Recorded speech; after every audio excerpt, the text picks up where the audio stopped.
Que la paix et le salut soient sur vous tous. Dans les vidéos précédentes, on a vu qu'une certaine caste des Illuminés préparait l'arrivée de leur élu et que celui-ci prendrait l'apparence d'un jeune blond. Nous avons vu qu'il était mentionné dans plusieurs prophéties, plusieurs clips, plusieurs films, et qu'il était présent à la fois sur les fresques de Bank of America, sur celles de l'aéroport de Denver et sur la couverture de l'Économiste. Après avoir analysé cette couverture de l'Économiste, j'en ai déduit que ce blond devait faire une apparition à la fin de l'année 2016.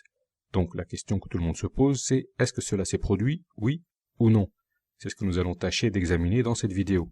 Tout d'abord, je vais vous expliquer de quelle manière il était mentionné dans cette couverture, c'est-à-dire comment celle-ci devait être lue. J'ai montré que celle-ci se partageait en deux parties. La première montrait des personnalités de notre époque, tandis que la seconde montrait des personnalités des années 80 et 90. J'ai montré que cette une devait se lire de gauche à droite, et que la ligne de démarcation se faisait juste après le petit blond au niveau de la pagode japonaise, et j'ai fait remarquer que celui-ci était visé par le canon d'un combattant islamiste. Symboliquement, cela voulait dire que dès qu'il apparaîtrait, ce petit blond aurait des musulmans pour ennemis. Il faut savoir que l'antéchrist, celui qui va se faire passer pour Dieu, est incompatible avec la doctrine islamique pour qui il n'y a pas d'autre Dieu que Dieu. Les musulmans, ils n'arrêtent pas de répéter cela jour et nuit depuis 14 siècles, il n'y a donc aucun risque qu'ils se mettent soudain à se vouer à l'adoration d'un homme. Par conséquent, ils seront éliminés. Les musulmans seront massacrés, aussi bien dans leur propre pays qu'à l'étranger. Les prophéties islamiques appellent cet épisode le Malhama, ce qui veut dire la boucherie, le grand massacre. Et elles annoncent que c'est juste après que l'Antéchrist devrait faire officiellement son entrée en scène. D'autres prophéties mentionnent également ce génocide qui sera sans précédent. Ce sera du jamais vu, autant de gens qui vont mourir en aussi peu de temps à cause de leur appartenance religieuse, on n'aura jamais vu ça. Les seuls qui survivront un peu plus longtemps que les autres seront les habitants du Maghreb, et cela, c'est l'Antéchrist qui devrait s'en charger en personne dans quelques années, c'est-à-dire dans à peine 2 ou 3 ans. Comment je le sais? Je n'ai eu qu'à lire le livre de l'Apocalypse et à faire fonctionner mes neurones. Si les musulmans seront exterminés d'office, parce qu'ils ne sont pas compatibles avec le nouvel ordre mondial de l'Antéchrist, il n'en est pas tout à fait de même avec les chrétiens. Alors les chrétiens, c'est très simple, ils sont déjà préparés à adorer un être humain qui se fera passer pour le sauveur. Cela fait des centaines d'années que la religion chrétienne a été complètement déviée de ses buts originels. D'une manière générale, les chrétiens croient que Dieu s'est incarné en un homme et qu'il est mort pour absoudre tous les péchés du genre humain. Ils croient que Jésus est Dieu et surtout ils croient qu'eux-mêmes sont des dieux. Et oui, tout ceci est écrit noir sur blanc dans les comptes rendus des différents conciles que l'Église a élaborés pendant des siècles. Tout d'abord, ils ont inventé de toutes pièces l'essence divine de Jésus, alors que celui-ci n'avait jamais proclamé être Dieu. Ils ont inventé le dogme d'un Dieu trinitaire et le principe de consubstantialité, et ils ont déclaré que la substance du Fils était la même que celle du Père. Puis, quelques siècles plus tard, ils ont déclaré que ce qui était valable pour Jésus était également valable pour tous les hommes. Donc, selon l'Église, tous les hommes participent à la même substance que celle de Dieu. Tous les hommes sont donc des dieux, et voilà la promesse que le serpent fit à Adam et Ève se réaliser. Il leur a dit « Mangez le fruit de l'arbre défendu, et vous serez comme Dieu ». Aujourd'hui, plus personne ne se prend la tête avec ces histoires de trinité, de consubstantialité. Les conciles, on s'en fout, on y va directement et sans détour, et on déclare juste « Jésus est Dieu, point barre ». C'est le nouveau dogme chrétien. En fait, c'est plus un réflexe identitaire qu'un véritable dogme. Celui qui veut faire partie de la communauté chrétienne, il doit accepter cela, sinon il dégage. Il n'y a pas de discussion possible. Donc, il ne suffit pas que Jésus soit prophète et Messie et sauveur personnel. Non, il faut en plus qu'il soit Dieu. Ils y tiennent à tout prix et ils ne renonceront jamais, tout simplement parce qu'au cas où Jésus serait Dieu, eux-mêmes seraient des dieux. Alors bien sûr, ils ne vont pas dire ça comme ça, ils vont dire « Christ est en nous et nous sommes en Christ ». C'est-à-dire qu'à travers l'adoration qu'ils lui vouent, il y a une identification totale. Et en fait, ils s'adorent eux-mêmes. Je rappelle que c'est pour s'être adorés eux-mêmes, quelques instants, quelques microsecondes, que les anges les plus proches de Dieu ont été aussitôt précipités dans le puits de l'abîme, c'est-à-dire dans cette dimension. J'ai oublié de mentionner que les différents conciles ont également légalisé l'idolâtrie, sans que personne ou presque n'y trouve quoi que ce soit à redire, et pourtant, le livre de l'Apocalypse annonce explicitement que les idolâtres finiront dans les temps de feu. Mais bon, là aussi, c'est pas grave. Ils s'en foutent. Cela leur passe à des kilomètres au-dessus de la tête. Cette histoire de divinité du Christ soulève les passions à chaque fois qu'elle est évoquée, et elle a le potentiel de créer un véritable schisme parmi les fidèles. Or, même cela a été prophétisé par Jésus. Que disait-il? C'est dans Matthieu 10. Ne croyez pas que je sois venu apporter la paix sur la terre, je ne suis pas venu apporter la paix, mais l'épée. Car je suis venu mettre la division entre l'homme et son père, entre la fille et sa mère, entre la belle-fille et sa belle-mère. Et l'homme aura pour ennemi les gens de sa maison. Donc au fil des siècles, le christianisme est devenu un terrain fertile pour l'antéchrist, et on peut dire qu'avant que le véritable antéchrist apparaisse, des charlatans sont déjà parmi nous.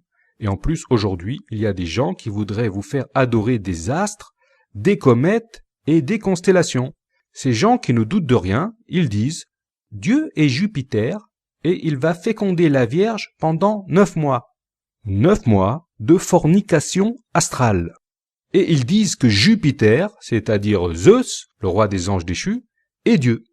Et ils balancent ça comme si c'était une chose naturelle, et tout le monde avale cette foutaise sans prendre la peine de réfléchir ne serait-ce qu'une minute. Néanmoins, je précise que si la communauté des chrétiens est un terrain favorable à l'antéchrist, ceux qui resteront fidèles au message de Jésus, ceux qui refuseront la marque de la bête et l'adoration de celle-ci, seront persécutés par l'antéchrist et ses partisans.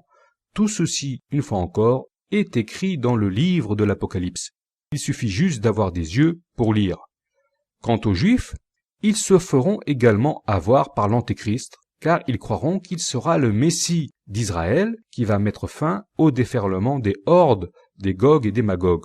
C'est une erreur d'interprétation de croire cela, mais eux aussi, ils seront persécutés, et d'ailleurs ils le savent. Mais c'est pas grave, ils persistent quand même.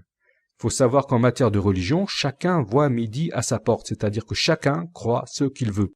En d'autres termes, l'élément passionnel l'emporte à chaque fois sur la raison. En résumé, si vous discutez avec un pratiquant religieux, vous avez toutes les chances de tomber sur un fanatique. Après la foule des petits antéchrists qui travestissent le message des Écritures, nous allons maintenant nous pencher sur le véritable antéchrist. Celui-ci était mentionné dans la couverture de l'Économiste et il était annoncé pour la fin de l'année, mais il était également annoncé bien des années auparavant dans une des fresques qui ornent le siège social de la Bank of America de Virginie.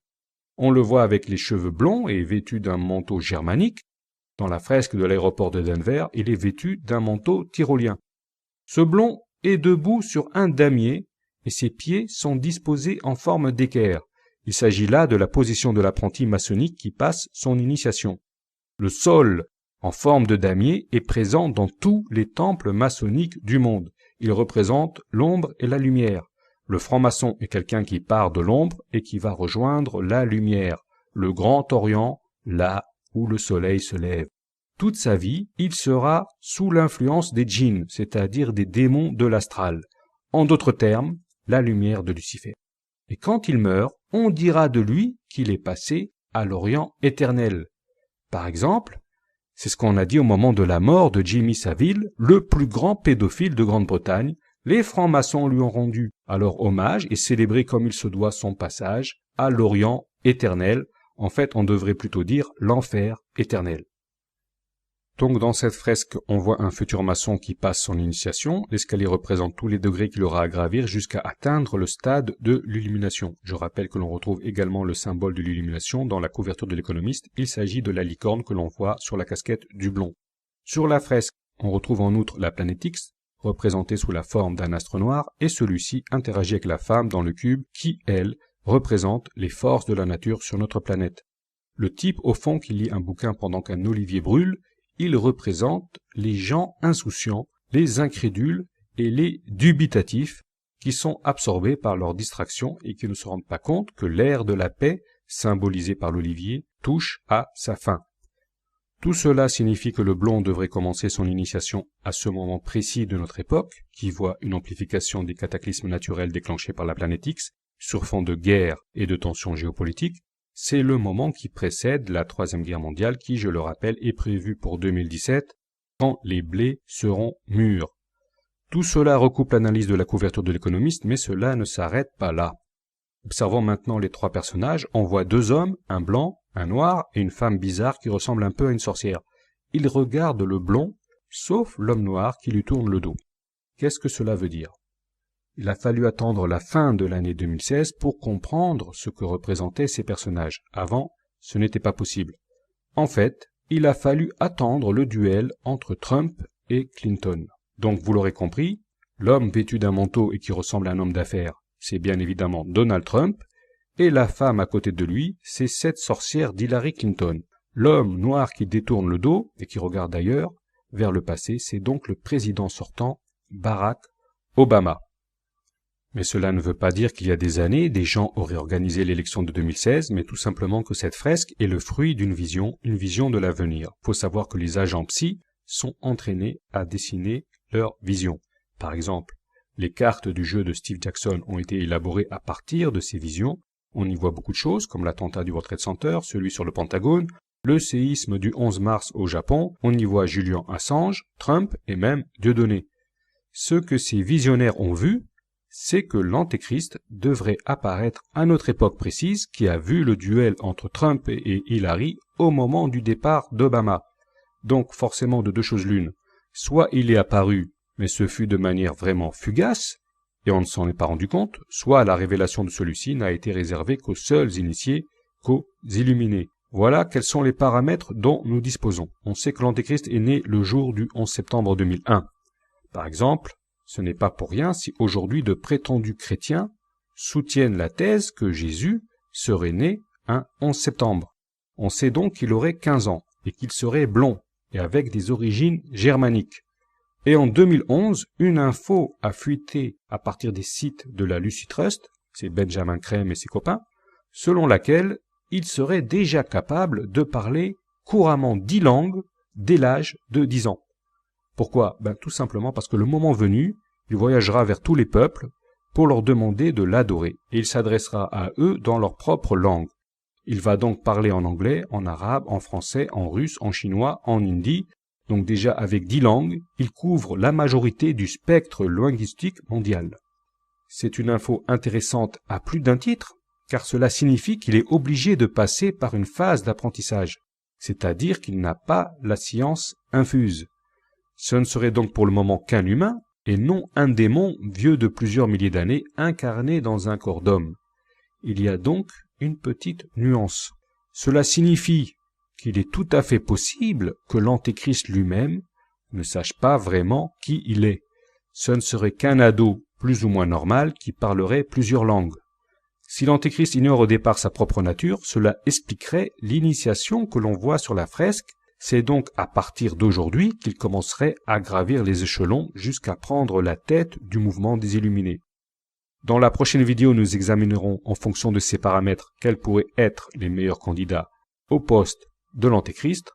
Sur ce, je vous remercie de m'avoir suivi et je vous donne rendez-vous pour la prochaine vidéo.